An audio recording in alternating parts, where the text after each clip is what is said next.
नमस्कार स्टूडेंट्स, राजकीय महाविद्यालय बारा के यूट्यूब चैनल पर आपका स्वागत है। बीएससी पार्ट फर्स्ट के मैकेनिक्स पेपर में हम सेंटर ऑफ मास पढ़ रहे थे और इस चैप्टर में अब तक हम ये पढ़ चुके हैं कि सेंटर ऑफ मास क्या होता है, क्या इसकी परिभाषा होती है, क्यों इसकी हमें आवश्यकता होती है, इसका position vector, velocity, acceleration, force और मोमेंटम,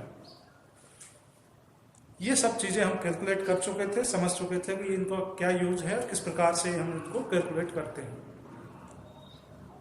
आज हम एक पार्टिकल सिस्टम लेंगे जिसमें कई सारे कण हैं, कणों से मिलकर पूरा सिस्टम बना है और उसकी गतिज ऊर्जा क्या होगी वो हम आज कैलकुलेट करेंगे। मान लीजिए कि ये एक हमारा सिस्टम है, ठीक। इसमें n पार्टिकल है, यानी कि एक n कणों से बना निकाय n पार्टिकल है, जिसमें हम एक पार्टिकल लेते हैं आई वा पार्टिकल। मान लीजिए एक पार्टिकल ये हमारा आई वा पार्टिकल है, जिसमें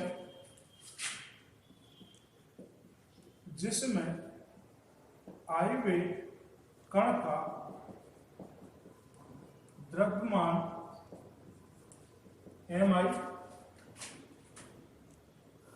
आई वे कण का द्रव्यमान एम आई तथा उसका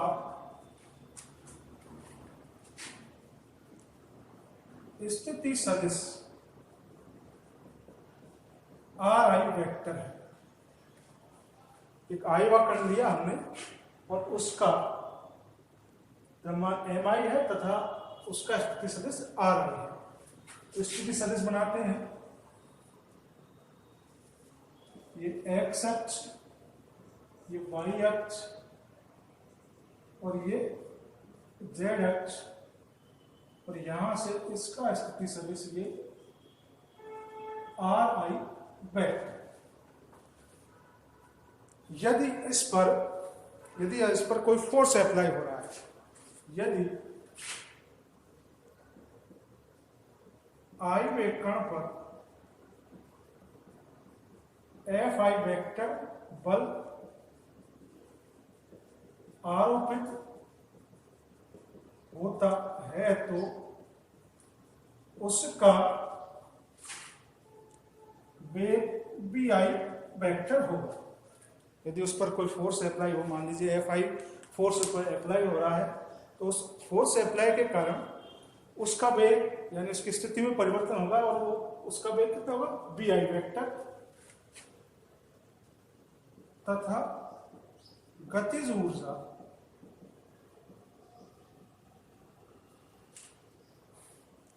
ई के आई हो तो ई के आई हो, यानी उसकी गतिज ऊर्जा ई के आई हो। यानी कि हमने एक पार्टिकल सिस्टम लिया जिसमें n पार्टिकल है, यानी कि n कणों से ये मिलकर बना है और उन n कणों में से हमने एक कण सेलेक्ट कर दिया आई वा कण, जिसका द्रव्यमान कितना है, एम आई है और उसका पोजीशन वेक्टर आर आई है। अब इस पार्टिकल पर हम कोई फोर्स लगा हुआ मानते हैं एफ आई, जिसके कारण इसके त्वरण में परिवर्तन होगा और इसका वेग बी आई तथा उस वेग परिवर्तन या वेग के कारण जो गतिज ऊर्जा है वो ई के आई हो। ई के आई का फॉर्मूला हम जानते हैं, ई के आई का फॉर्मूला होता है ई के आई बराबर 1/2 M I B I square, 1/2 M B square, वही फॉर्मूला हमने यहाँ लगाया है। और इसको क्या लिख सकते हैं, 1/एम I B I dot D I, ये इक्वेशन नंबर 1, ठीक। ये इक्वेशन नंबर 1 हमारी अब हम इसमें मान लीजिए ये सिस्टम है पूरा और इसका द्रव्यमान केंद्र यहां पर है सी, ये सी इसका द्रव्यमान केंद्र है और उसका स्थिति सदिश मान लिया आर सी वेक्टर है और सी से आई वे कण का जो कोई सदिश दूरी है या पोजीशन है वो ये हमने मान लिया इसको आर सी आई वेक्टर। ठीक, हाँ, तो अब इसमें हम सदिश चित्र से यदि हम सदिश कैलकुलेशन करें, सदिश योग करें,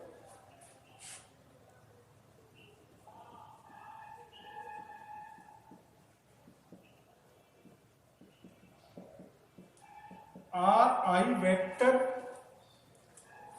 वेक्टर बराबर R C vector plus R C I vector.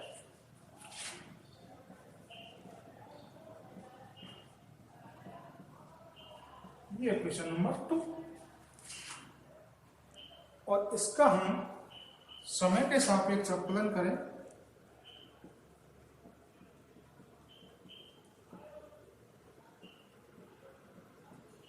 ये देखिए जरा, ये क्वेश्चन आपको समझ में आ रही है भाई? ये एक सदिश है आर आई और इसका हम यदि मान निकालेंगे इन दोनों सदिशों के फॉर्म में तो इन दोनों के योग के बराबर आएगा। ये सदिश का त्रिभुज नियम होता है। अब इसका हम मान लीजिए अवकलन करें, D R I vector upon D T D R C vector upon D T plus D R C I vector upon D T, और इसको हम यहां लिख सकें कि D R I upon D T क्या लिख सकते हैं, B I vector is equal to B C M vector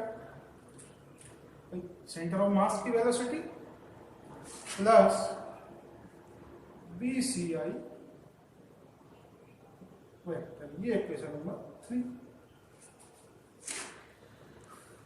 ठीक, अब बी आई का मान हमारे पास उपस्थित मिल गया तो हम इसमें इसका मान रख सकते हैं।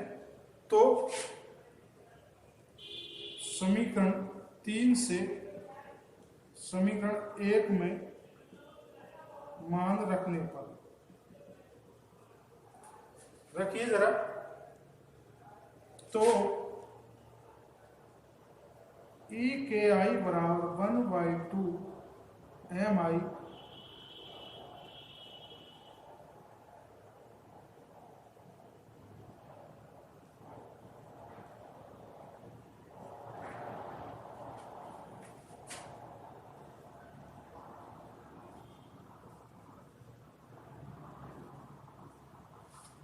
ठीक है।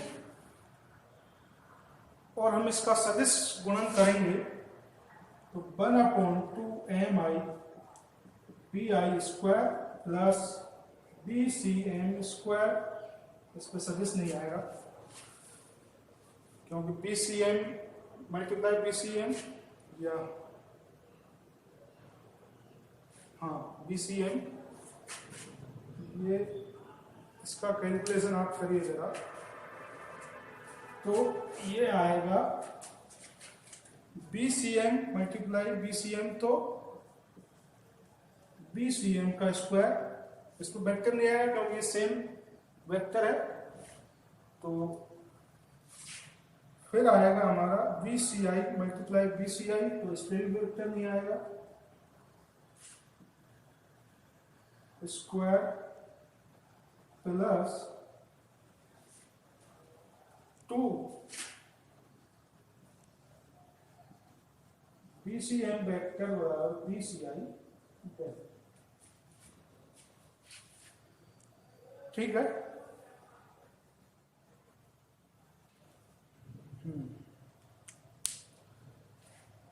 तो ये ई के आई की वैल्यू यहां से हमें प्राप्त हुई। अब इसको जब हम आगे कैलकुलेट करते हैं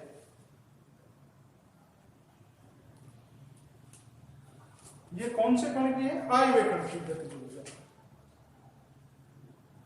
आई वे कण की गतिज ऊर्जा। एक कण की गतिज ऊर्जा हमें इस प्रकार से प्राप्त हुई, लेकिन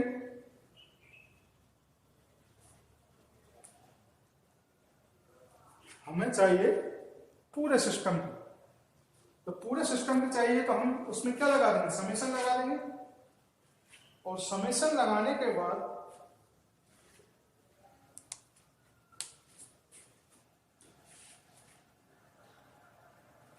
क्या पोजीशन बनेगी कि ई के क्या है? संपूर्ण निकाय की गतिज ऊर्जा है, बराबर समेशन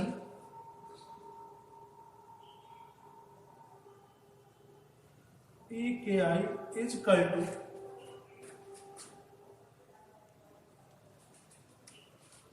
और आई बराबर 1 to n, आई बराबर 1 to n 1/2 mi plus BCM square BCI square plus 2 BCM BCI vectors.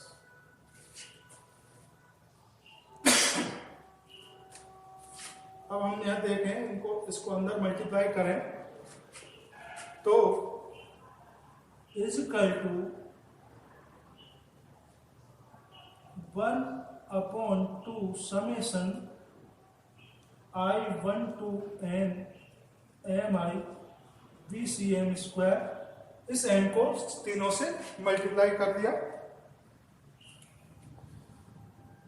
Plus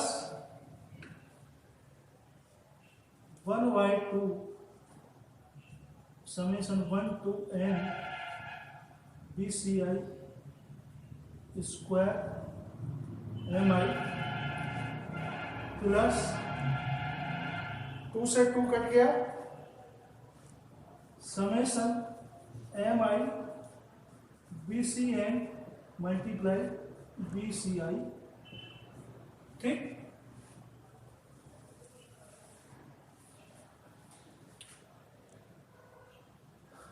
तो इस टर्म को देखते हैं सबसे पहले। तो इसमें समेशन mi पे लग रहा है, यानी सब mi का मतलब है समेशन, हमने पिछले एग्जाम्पल्स में भी किया था, क्या देखिए जरा, समेशन mi बराबर पूरे सिस्टम का द्रव्यमान। तो यहां तो ये क्या बन जाएगा? ई के बराबर 1/2 कैपिटल M BCM स्क्वायर, पहली स्टेप, यानी कि ये m कैपिटल M में चेंज हो जाएगा, प्लस 1/2 समेशन I बराबर 1 to n mi BCI square plus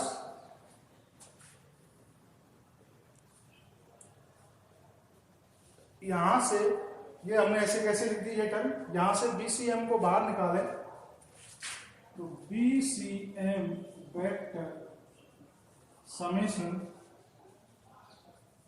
mi BCI vector I बराबर 1 to n is equal two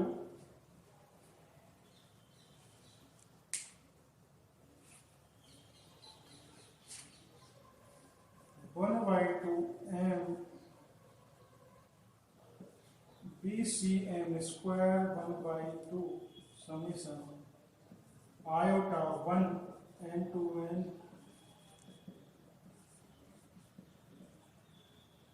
plus BCM। ये स्टेप ऊपर तक ऐसे ही। अब इसको देखें जरा, समेशन, इसको क्या लिख सकते हैं? m तो कांस्टेंट है, समेशन, इसको ऐसे लिख सकते हैं कि d/dt summation mi/rci vector. BCI को क्या लिख सकते हैं, ये लिख सकते हैं, BCI को यहां से दोबारा से प्रतिस्थापित करें तो अब आप ये जानते हो कि द्रव्यमान केंद्र के सापेक्ष सभी कणों का बलागुण क्या होता है, 0 होता है। तो ये स्टेप क्या हो गई, 0 हो गई। क्यों हो गई, क्योंकि COM या फिर द्रव्यमान केंद्र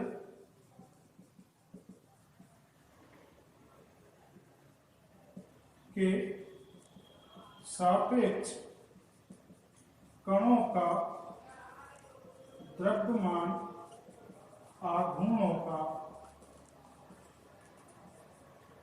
योग बराबर 0। यानी कि इन सब का योग कैसा होगा, द्रव्यमान आघूर्ण ही है ये, m इंटू RCI द्रव्यमान आघूर्ण है, तो ये स्टेप क्या हो गई, ये टर्म क्या हो गई, 0 हो गई। तो ये सारी टर्म 0 होने के पश्चात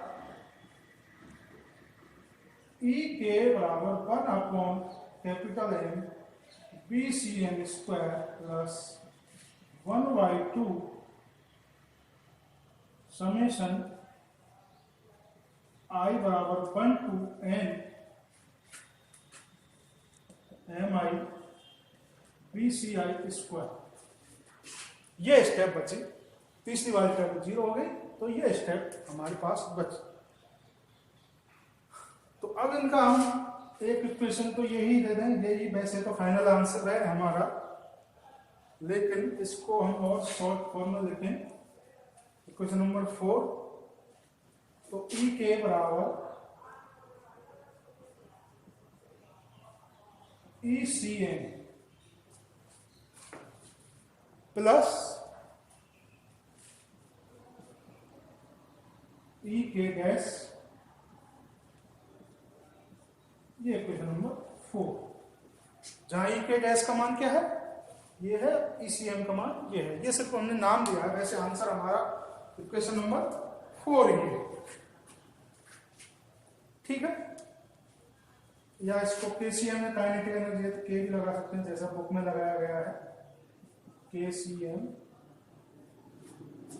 तो इक्वेशन नंबर 5 या 4 दोनों एक ही हैं। हमें कण की गतिज ऊर्जा को बताते हैं कि ये कण की गतिज ऊर्जा का फॉर्मूला है, ये हमने कैलकुलेट किया है, और इससे हमें क्या डेफिनेशन मिली कि कण की गतिज ऊर्जा या पूरे निकाय की गतिज ऊर्जा क्या होती है, एक तो द्रव्यमान केंद्र की ऊर्जा प्लस कणों की गतिज ऊर्जा, या इसको हम ऐसे लिखें,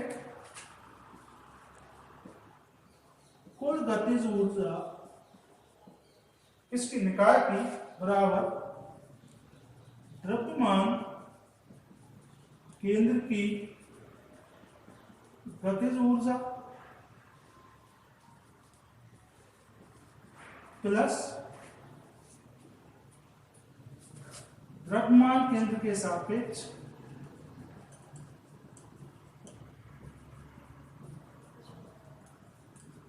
कणों की गतिज ऊर्जा। ठीक, यानी कि किसी भी सिस्टम की जो n पार्टिकल से बना है उसकी गतिज ऊर्जा, एक तो उसके द्रव्यमान केंद्र की गतिज ऊर्जा प्लस द्रव्यमान केंद्र के सापेक्ष जो कण है उनकी गतिज ऊर्जा के योग के बराबर होती है।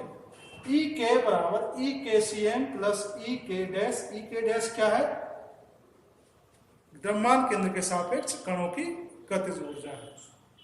तो ये आप किसी सिस्टम का जब काइनेटिक एनर्जी निकालोगे जिसमें n पार्टिकल है, तो इस प्रकार से पूरा डेरिवेशन करके आप उसकी गतिज ऊर्जा कैलकुलेट कर सकते हो। धन्यवाद, उम्मीद है आपको ये टॉपिक समझ में आया होगा।